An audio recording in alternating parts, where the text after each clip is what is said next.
Hello guys, my name is Rachna Nawani. Welcome to Bicam tutorial. आज के lecture में हम नोबल गैसेस के ऊपर डिस्कस करेंगे। जानेंगे लेक्चर में कि नोबल गैसेस क्या होती है, क्यों हम इनको नोबल गैस कहते हैं, इनका इलेक्ट्रॉनिक कॉन्फ़िगरेशन क्या होते हैं और ये इनर्ट इन नेचर क्यों होते हैं। तो चलिए टॉपिक के ऊपर डिस्कस करते हैं। Noble gases are chemically unreactive. पहले हम जानेंगे कि नोबल गैसेस क्या होते हैं। नोबल गैसेस वो गैसेस होती हैं या नोबल मेटल्स वो मेटल्स होते हैं जो केमिकली अनरिएक्टिव होते हैं। अब ये केमिकली अनरिएक्टिव क्यों होते हैं हम ये जानेंगे। ये केमिकली अनरिएक्टिव इसलिए होते हैं क्योंकि इनका ऑक्टेट अपना पूरा होता है। ये किसी भी दूसरे मेटल के साथ या किसी भी दूसरे एलिमेंट के साथ कोई भी केमिकल रिएक्शन नहीं करते। ये हमने रिएक्टिविटी सीरीज में भी पढ़ा था कि जो लास्ट में हमारे पास सिल्वर गोल्ड था, ठीक है, ये हमारे पास क्या थे, कुछ ऐसे मेटल्स होते हैं जो अनरिएक्टिव होते हैं। तो ये लेस रिएक्टिव या लेस रिएक्टिव मेटल्स हमने पढ़ा था सबसे लास्ट में, लीस्ट रिएक्टिव मेटल्स। लेकिन कुछ नोबल गैसेस की हम बात करें तो नोबल गैसेस वो गैसेस होती हैं जो किसी भी केमिकल रिएक्शन में पार्टिसिपेट नहीं करती, केमिकली इनएक्टिव होती है, जिनको कि हम कह सकते हैं अनरिएक्टिव होते हैं। अनरिएक्टिव क्यों होते हैं? क्योंकि इनके आउटर मोस्ट सबसेल में पूरे के पूरे इलेक्ट्रॉन फुलफिल होते हैं जितने इनको रिक्वायर होती है। इनको किसी भी बॉन्डिंग की ज़रूरत नहीं होती, इसलिए ये केमिकली रिएक्टिव नहीं होते। तो केमिकली रिएक्टिव कब बनेंगे? जब इनको अपना ऑक्टेट पूरा करना होगा, किसी दूसरे एटम के साथ, नॉन मेटल के साथ या मेटल के साथ ये आपस में रिएक्शन करेंगे, इलेक्ट्रॉन की शेयरिंग करेंगे, तभी इनके बीच में केमिकल रिएक्शन होगी। लेकिन नोबल गैसेस का इनर्ट नेचर इसीलिए होता है क्योंकि ये कोई भी केमिकल रिएक्शन नहीं करती, क्योंकि इनका आउटर मोस्ट सब सेल में या इनका ऑक्टेट फुलफिल होता है। दूसरा हम बात करें कि ये केमिकली अनरिएक्टिव होते हैं, मीन्स किसी भी केमिकल रिएक्शन में पार्टिसिपेट नहीं करते। इसलिए नहीं करते क्योंकि इनका ऑक्टेट फुलफिल होता है या आउटर मोस्ट सबसेल में कंप्लीट इलेक्ट्रॉन भरे हुए होते हैं। दूसरा रीज़न स्टेबल इलेक्ट्रॉन अरेंजमेंट, जो इनका इलेक्ट्रॉनिक अरेंजमेंट होता है वो स्टेबल होता है। अनस्टेबल होंगे तभी केमिकल रिएक्शन करेंगे, स्टेबल होंगे तो कोई भी केमिकल रिएक्शन नहीं करते। थर्ड रीज़न है only one inert gas helium has 2 electron. अब हम कह रहे हैं कि इनका ऑक्टेट होता है। ऑक्टेट मीन्स जिनके आउटर मोस्ट सब सेल में 8 इलेक्ट्रॉन होते हैं उनको हम ऑक्टेट कहते हैं। ये ऑक्टेट रूल को फॉलो करते हैं। ऑक्टेट रूल के अकॉर्डिंग किसी भी एटम के आउटर मोस्ट सब सेल में नंबर ऑफ इलेक्ट्रॉन कितने होने चाहिए? 8 होने चाहिए। लेकिन इनर्ट गैस में केवल एक एलिमेंट हमारे पास ऐसा है, हीलियम, जिसके कि आउटर मोस्ट सब सेल में 8 इलेक्ट्रॉन नहीं होते हैं। इसके आउटर मोस्ट सब सेल में 2 इलेक्ट्रॉन होते हैं, ठीक है। ये एक्सेप्शनल है इनर्ट गैस का। लेकिन हीलियम भी क्या होते हैं? हीलियम भी हमारे पास ऐसा इनर्ट गैसेस कॉन्फ़िगरेशन है या ऐसा इनर्ट गैस है जो कि केमिकली अनरिएक्टिव होता है। नेक्स्ट है all other inert gases have 8 electron in outer most subshell. बाकी हीलियम को छोड़ करके बाकी जितने भी इनर्ट गैसेस हमारे पास होते हैं उनके आउटर मोस्ट सबसेल में 8 इलेक्ट्रॉन होते हैं एक्सेप्ट हीलियम। हीलियम को छोड़ करके हीलियम के आउटर मोस्ट सबसेल में केवल 2 इलेक्ट्रॉन होते हैं। अब नेक्स्ट है ओबे ऑक्टेट रूल। ये सभी ऑक्टेट रूल को फॉलो करते हैं। Octet rule means according to octet rule कि किसी भी एटम के या किसी भी एलिमेंट के आउटर मोस्ट सबसेल में 8 इलेक्ट्रॉन होना चाहिए, उसका ऑक्टेट कंप्लीट होना चाहिए, उसके आउटर मोस्ट सबसेल फुलफिल होना चाहिए। आउटर मोस्ट सेल और valence shell, outer most subshell को या आउटर मोस्ट सेल को ही हम वैलेंस सेल कहते हैं। वैलेंस सेल मीन्स इसकी वैलेंस सेल में नंबर ऑफ इलेक्ट्रॉन के अकॉर्डिंग ही हम इसकी वैलेंसी को डिनोट करते हैं। आउटर मोस्ट सबसेल और वैलेंस सेल कंप्लीटली फिल, इनके आउटर मोस्ट सबसेल में और या वैलेंस सेल में इलेक्ट्रॉन कंप्लीटली फिल्ड होते हैं और जिसकी वजह से ये क्या होते हैं? स्टेबल होते हैं। ये तो हमने बात करी कि नोबल गैसेस क्या होते हैं, कैसा इनका नेचर होता है। अब हम नोबल गैसेस का इलेक्ट्रॉनिक कॉन्फ़िगरेशन पढ़ेंगे। इसको हम ये हीलियम है, यहाँ पर हीलियम लिखेंगे, ये neon helium, He4 helium, Ne4 neon, AR means organ और KR means krypton, ZE means xenon और RN मीन्स रेडॉन। एक बार दोबारा से सुनिएगा, helium, neon, organ, krypton, xenon and radon. तो ये हमारे पास सारे 1 2 3 4 5 एंड 6 ये हमारे पास सारे इनर्ट गैसेस होती हैं, ठीक है।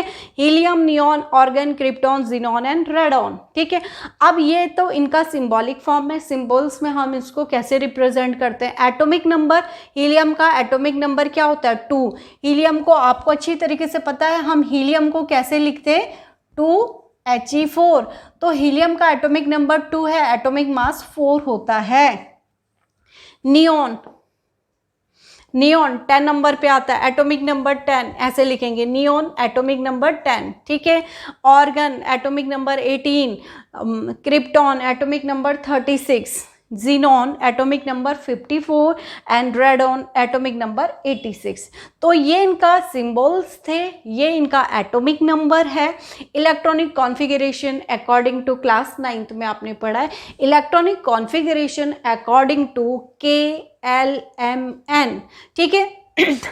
तो आपने पढ़ा कि K सब सेल सबसे अंदर वाली सब सेल होती। अगर हम इस तरीके से मैं यहाँ पे डायग्राम ड्रॉ करूँ तो इसको हम क्या लिखेंगे, इसको मैंने K लिखा, इसको मैंने L लिखा, इसको हम क्या लिखेंगे M लिखेंगे और इसको मैंने क्या लिख दिया N लिख दिया।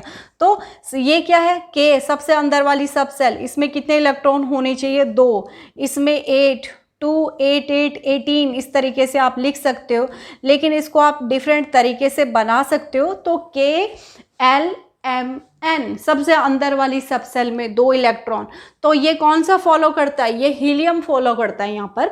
तो अब हम हीलियम का इलेक्ट्रॉनिक कॉन्फ़िगरेशन हमने ड्रॉ करा, तो हीलियम का इलेक्ट्रॉनिक कॉन्फ़िगरेशन क्या होगा, इसके हीलियम कितने नंबर पर आया 2 नंबर पे, तो इसका क्या होगा, इसके सब सेल में 2 ही इलेक्ट्रॉन होंगे। अगर हम बात नियॉन की करते हैं तो नियॉन कितने नंबर पे आता है 10, तो इनर मोस्ट सब सेल में 2 और आउटर मोस्ट सब सेल में 8 इलेक्ट्रॉन होंगे, ठीक है। तो इसका क्या है, इसका आउटर मोस्ट सब सेल फिल है, ये ऑक्टेट रूल को फॉलो कर रहा है। क्या कह रहे हैं हम, according to octet rule outermost subshell में 8 इलेक्ट्रॉन प्रेजेंट होनी चाहिए। तो इसके आउटर मोस्ट सब सेल में कितने इलेक्ट्रॉन है 8 इलेक्ट्रॉन, एक्सेप्ट हीलियम, ठीक है। हीलियम के 2 होते हैं, तब भी इसका भरा हुआ है ऑर्बिटल। नेक्स्ट हमारे पास ऑर्गन आ गया। ऑर्गन कितने नंबर पे आता है, ऑर्गन हमारे पास 18 नंबर पे आता है। तो देखिएगा इलेक्ट्रॉनिक कॉन्फ़िगरेशन 2 8 एंड 8, 2 8 8 और 16 17 18, आउटर मोस्ट सब सेल में कितने इलेक्ट्रॉन है 8 इलेक्ट्रॉन। ऑर्गन के बाद हमारे पास क्रिप्टॉन आता है, क्रिप्टॉन कितने नंबर पे 36 क्रिप्टॉन, ठीक है। तो क्रिप्टॉन 36 2 8 और 18 और 8 इस तरीके से आउटर मोस्ट सब सेल में कितने, इन सब के इसके आउटर मोस्ट सब सेल में कितने इलेक्ट्रॉन है 8 इलेक्ट्रॉन। ये ऑक्टेट रूल को फॉलो करता है, ये स्टेबल होता है, इसको केमिकली अनरिएक्टिव होते हैं क्योंकि ये स्टेबल होते हैं, इनके ऑक्टेट या वैलेंस सेल कंप्लीटली फिल्ड होता है, इसलिए ये कोई भी केमिकल रिएक्शन नहीं करते, कोई भी बॉन्डिंग नहीं करते, कोई भी शेयरिंग नहीं करेंगे। अब krypton 2 8 18 8, xenon 2 8 18 18 8, outer most subshell में 8 8 8 एक्सेप्ट हीलियम 8 एंड 8 इलेक्ट्रॉन होने चाहिए। तो इसके outer most number of electron in valence shell oblique outer most सब cell, outer most subshell में कितने इलेक्ट्रॉन है, हीलियम के 2 होते हैं, बाकी सबके कितने होंगे, बाकी सबके 8 8 8 8 एंड 8। तो इन सब के आउटर मोस्ट सब सेल में कितने इलेक्ट्रॉन है 8 इलेक्ट्रॉन है, इसलिए ये क्या करता है, ये हमेशा ऑक्टेट रूल को फॉलो करेगा। और ये क्या होंगे स्टेबल होंगे कि कोई भी केमिकल रिएक्शन नहीं करेंगे, कंप्लीटली इनका ऑर्बिटल क्या होगा, आउटर मोस्ट सब सेल या इनका वैलेंस सेल कंप्लीटली फिल्ड होता है, इसलिए ये कोई भी केमिकल रिएक्शन नहीं करते। आज के लेक्चर में हमने नोबल गैसेस का इंट्रोडक्शन पढ़ा कि नोबल गैसेस क्या होते हैं, noble gases inert in nature क्यों होते हैं। एक बार हम क्विकली रिवाइज करेंगे टॉपिक को।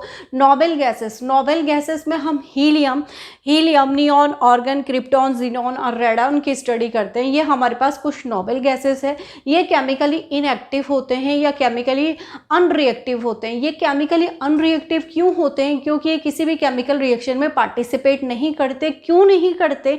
क्योंकि इनका ऑक्टेट फुलफिल होता है। ये ऑक्टेट रूल को फॉलो करते हैं। ऑक्टेट रूल को क्यों? क्योंकि इसके आउटर मोस्ट ऑक्टेट रूल के अकॉर्डिंग किसी भी एटम के या किसी भी एलिमेंट के या किसी भी मेटल के आउटर मोस्ट सबसेल में 8 इलेक्ट्रॉन होने चाहिए, वो स्टेबल होना चाहिए। तो ये सारे इन रूल्स को फॉलो करता है, इसलिए इसका वैलेंस सेल कंप्लीटली फिल्ड होता है, इसलिए ये शेयरिंग ही नहीं करेगा। तो ये किसी भी केमिकल रिएक्शन में पार्टिसिपेट नहीं करता, ना तो इलेक्ट्रॉन डोनेट करता है ना तो गेन करता है। तो इसलिए ये केमिकली अनरिएक्टिव होते हैं, स्टेबल इन नेचर होते हैं, इनर्ट इन नेचर होते हैं। आई थिंक स्टूडेंट आपको ये लेक्चर समझ में आया होगा। तो प्लीज़ चैनल को लाइक एंड सब्सक्राइब जरूर करें और अपने फ्रेंड के साथ वीडियो को शेयर करें। Thank you.